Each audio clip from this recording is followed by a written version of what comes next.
Wait, were we not recording this? Oh, none of that recorded. Oh man. Maybe I'm gonna use this for the background.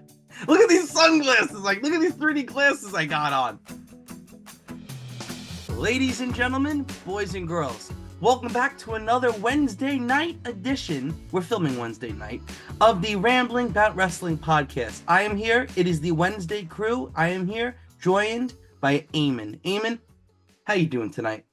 I just keep making history on this podcast. First 3-time guest ever on the podcast. I will say it again. Don't let it get to your head. One hell of a Dynamite tonight. Excellent show. And if you guys look at Eamon's background, Eamon, what is your background? It was the card for tonight's Dynamite. That's incredible. Very insane. Technology nowadays, my guy. Right? And I mean, now I have 3D glasses. Now I'm an alien. AEW Dynamite, big business. There was some big money moves in the name of Mercedes Moné, finally showing up on AEW television. I thought it was good. She came down into the ring with a new theme song, but it's actually really catchy. The fans are just going to chant CEO all the time now. I think it's a pretty good theme. She comes in there, cuts a pretty good promo about, she loves the fans and she's thankful for the support and she's about to have one of her best runs. So, I'm excited for this. She is just insanely hyped to be in a company where she can help build their women's division. WWE, she helped, but then she was kind of cast aside. She kind of helped facilitate a working relationship with Stardom. The Stardom president was backstage at AEW tonight, and I just want to make sure I'm announcing her. I know who she is. I just want to make sure I'm saying her name right. You think you could say that name right? No way. It's Mina Shikirawa. I'm definitely wrong.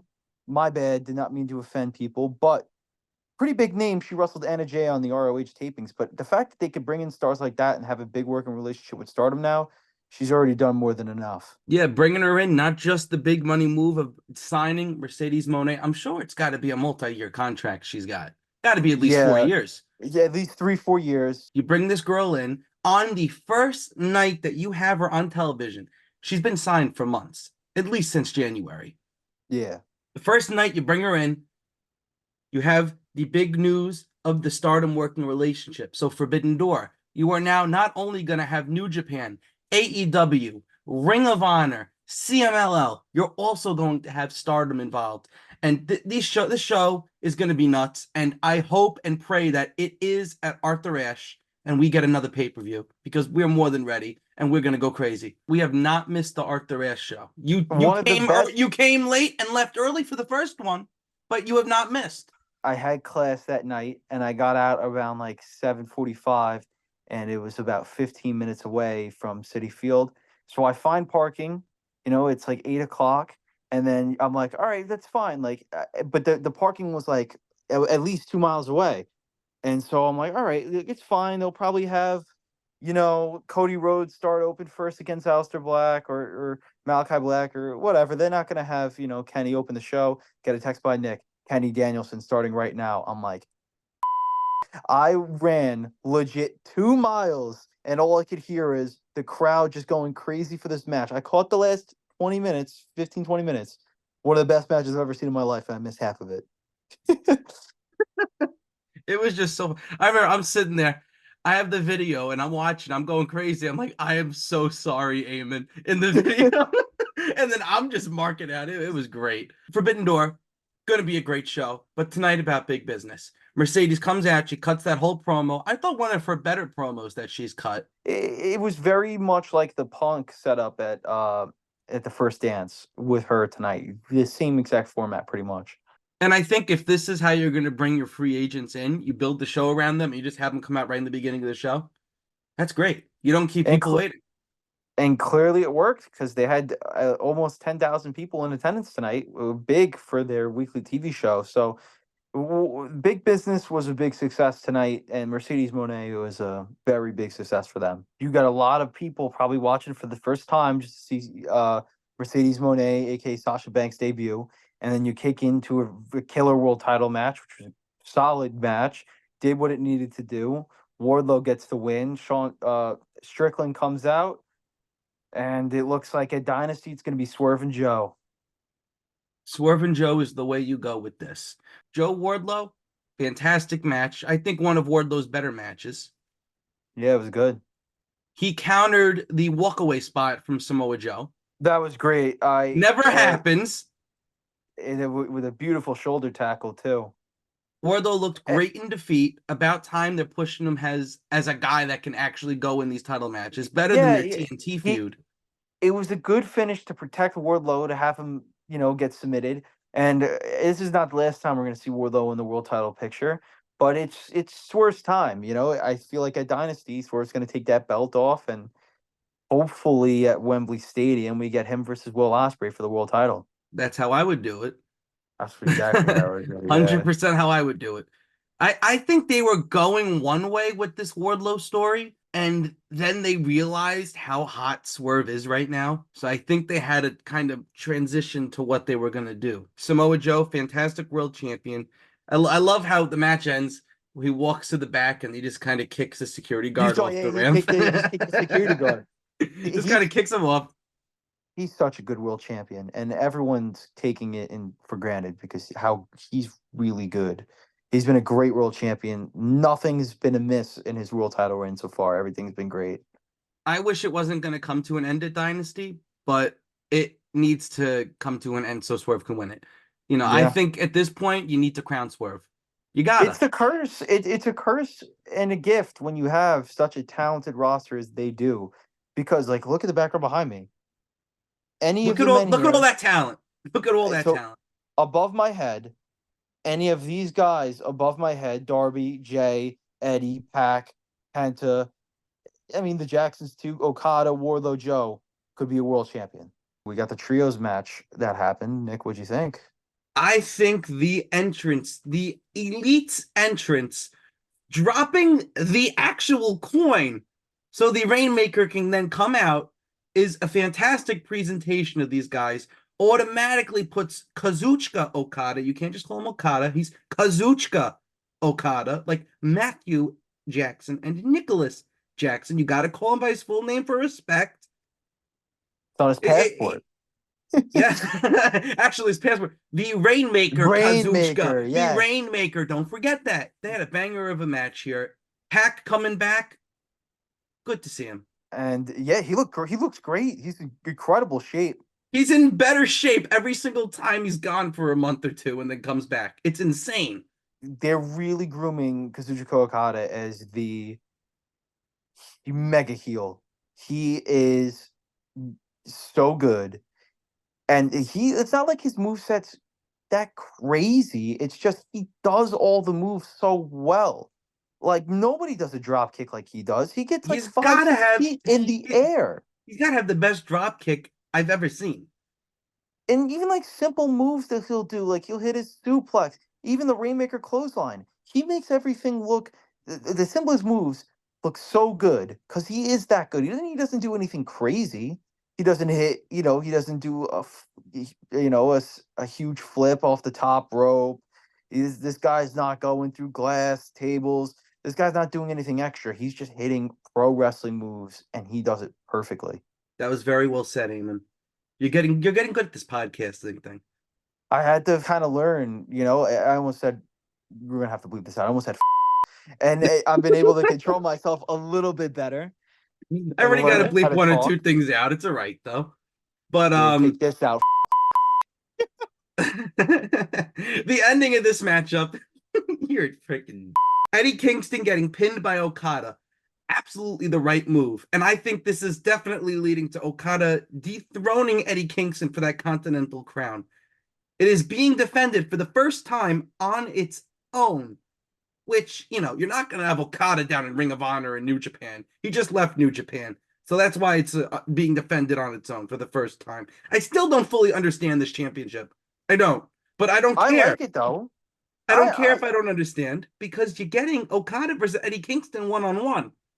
Next week in an already stacked show. Is every week going to be this stacked? Because they could just put on matches like this every week. Moving into the next matchup Jay White versus Darby Allin. People complaining, to the people complaining about Jay White not being used correctly. If you look at my head, I'm wearing a chef's hat. They cooked in this match. They had such a good match. Darby Allin's maybe a little too afraid to go on Everest. He's trying to get hurt. Yeah. How is he he supposed to climb Everest after this? Like he could have forget. How many times could he have died in this? I don't know, but this was such a good match. These two have great chemistry together, and they're just two incredible opponents. A couple spots, that one coffin drop into the back of into the hardest part of the ring. No, but the way it's not just the hardest part, it's the He way hit like he the hit corner it. of it. He hit the Yeah. corner, bounced, and directly hit the ground. I was like, oh, I thought he was crippled. I really thought he was. And then the other spot where he got tossed over the steel steps into the barricade, but like head onto the ground. Nasty spot. Anybody can pick him up and just throw him around for a whole match. Like I remember the Konosuke Takeshita match they had earlier this year. He just threw him around for 12 minutes, and it was great. Jay White winning this clean, absolutely the right move. And then you finally have the feud to unify the Ring of Honor and AEW Trios belts. About time. Dragged it out a little bit too long, but I thought they executed this pretty well. They'll have this match most likely at Dynasty or maybe on a TV episode. But Probably do it at Dynasty, yeah, if they're unifying the belts. I thought the ending segment. I thought that the post match segment was fine. I mean, it's crazy too because the whole reason they got together was to unite against the Undisputed Kingdom, and they haven't done anything with them once. You're right. Really I a missed booking decision there, but it is what but it is. I Again, I think them having to heat Swerve up, they probably had a pivot.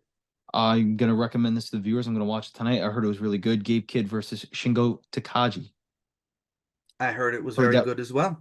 Heard it was a good 18-minute match. Anyways, next match.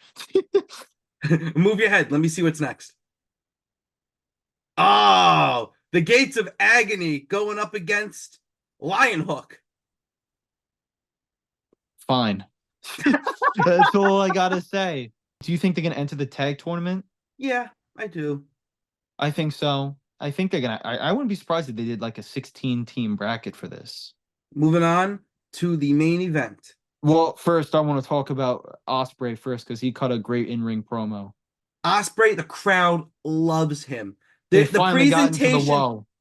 they finally got it. When they had that presentation for him with the lights going, and he goes, Ospreay, Ospreay, and then he points out into the crowd. Crowd goes nuts. He's a megastar. He is the biggest signing by any major promotion maybe ever. He is undeniably, not even close, the best wrestler in the world. This guy cut a fantastic promo about how he respects Danielson, how Danielson said that he's been yelling at a Japanese camera for the last 8 years, said that he wants to prove that he's better than Danielson, he's the best in the world, and that Ospreay is the feeling, because the words that they've been saying over the last couple weeks and all over Twitter too is the feeling is starting to come back.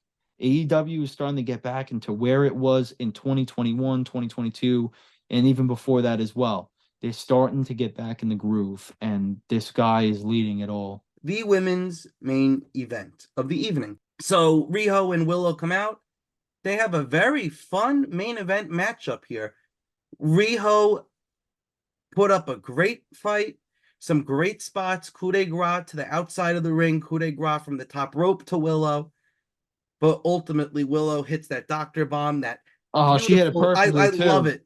The way perfectly. Riho sold this, it just looks fantastic. Willow gets that win, and they're showing clips of Willow versus Mercedes. Willow is immediately put on the same playing field as Mercedes because Willow not only beat Mercedes, she now beat the first ever AEW Women's Champion. And this is how this was after Julia Hart and Sky Blue attacked them. So it looks like they might be setting up for a tag match maybe on Collision or in 2 weeks but it looks like the plan right now, if it's not Willow versus Julia. It looks like it might be Julia versus Mercedes at the pay-per-view, or maybe Willow versus Mercedes for number 1 contender spot.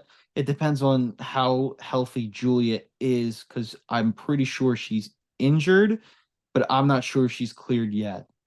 I think she's been getting a little more involved recently. Well, she got physical tonight, so I think she should be fine, but I'm not sure. She's probably fine.